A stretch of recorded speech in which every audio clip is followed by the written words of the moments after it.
मुंबई की 6 में से 5 सीटें शिवसेना ने अपने पास ले ली।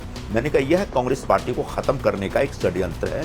अब ये एक सच है पार्टी के हित में, पार्टी को बचाने के लिए, लेकिन ये सच इतना कड़वा लगा कि सच को सुनने समझने और उसका विश्लेषण करने के बजाय उन्होंने मुझे ही सजा दी। ऊपर के 3 लोग तो मिलते जुलते ही नहीं और नीचे के जो 2 लोग हैं उसमें अध्यक्ष जी तो मिलते हैं लेकिन वो कुछ बोलते ही नहीं। निकाला क्यों, ये अपने आप में एक बड़ा सवाल है। आज जो मैं कह रहा हूं उसकी वजह से निकाला जा सकता है। मैंने बहुत सारी ऐसी बातें कर रहा हूं जो उनको पसंद नहीं होगा, लेकिन कल तक मैं सिर्फ इतना कह रहा था कि कांग्रेस पार्टी पूरी तरह से शिवसेना के सामने सरेंडर हो गई। कांग्रेस पार्टी ने अपने पूरे कामकाज को शिवसेना के हवाले आउटसोर्स कर दिया और शिवसेना जो खुद एक बिखरी हुई पार्टी है, जिसका जनाधार पूरी तरह से खत्म होने की स्थिति में है, स्प्लिट हो गया, एक मतलब एक वर्टिकल स्प्लिट हुआ है पार्टी में। ऐसी पार्टी मतलब जो जिसको यूबीटी शिवसेना कहते हैं, ऐसी पार्टी के भरोसे कांग्रेस पार्टी एक बहुत बड़ा रिस्क ले रही है। और जिस तरीके से यूबीटी के लोगों ने कांग्रेस के नेताओं के ऊपर और कांग्रेस के सीट शेयरिंग मीटिंगों में हमारे ऊपर जिस तरह से डोमिनेट किया, वह भी मुझे गलत लग रहा था। और आखिर में उसका नतीजा आया कि मुंबई की 6 में से 5 सीटें शिवसेना ने अपने पास ले ली। मैंने कहा यह कांग्रेस पार्टी को खत्म करने का एक षड्यंत्र है। अब ये एक सच है पार्टी के हित में, पार्टी को बचाने के लिए, लेकिन ये सच इतना कड़वा लगा कि सच को सुनने समझने और उसका विश्लेषण करने के बजाय उन्होंने मुझे ही सजा दी। तो मैं पार्टी के जो शीर्ष नेतृत्व ने के मन में जो है कि उन्होंने मुझे निकाला और एक्शन लिया और उससे उनको एक आत्मसंतोष मिलेगा और उनके अभिमान को, उनके अहंकार को तुष्टि मिलेगी, इसके लिए मैं स्वीकार करता हूं कि उन्होंने मुझे निकाल दिया।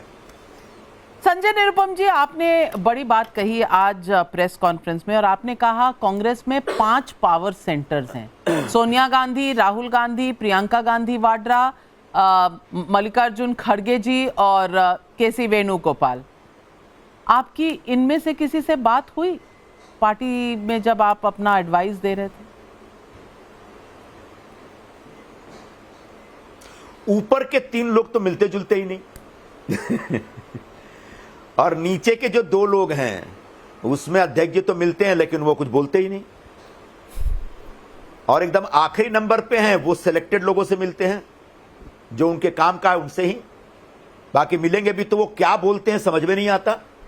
उनकी हिंदी ऐसी होती है जो हम समझ नहीं सकते, अंग्रेजी भी ऐसी होती है जो आधा हिंदुस्तान और आधे कांग्रेसी नहीं समझ पाते, और जो मलयाली बोलेंगे वो हमको समझ में नहीं आता।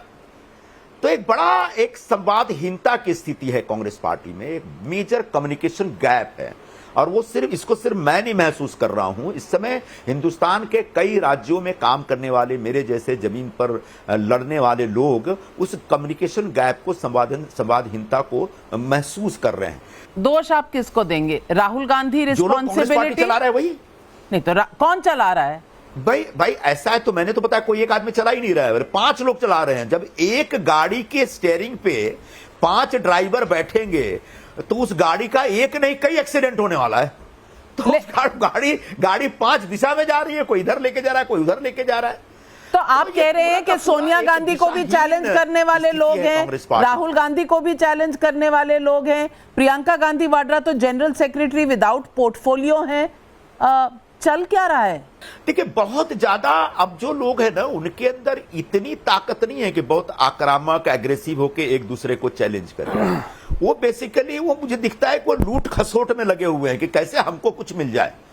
तो जब ये एक मुगलों का जब राज खत्म हो रहा था तो उस समय जो पूरे देश में अराजकता पैदा हुई थी और एक सरेआम लूटपाट चल रही थी, बिल्कुल वही स्थिति मुझे कभी कभी कांग्रेस पार्टी में दिखती है कि एक पुराना जो शासन तंत्र है वो नष्ट हो रहा है, बिखर रहा है। जिसको जहां जो मिल रहा है वो उसके ऊपर कब्जा कर रहा है, वो उसको मोनेटाइज करने या अपने हक में कोई एक निर्णय कराने में लगा हुआ है।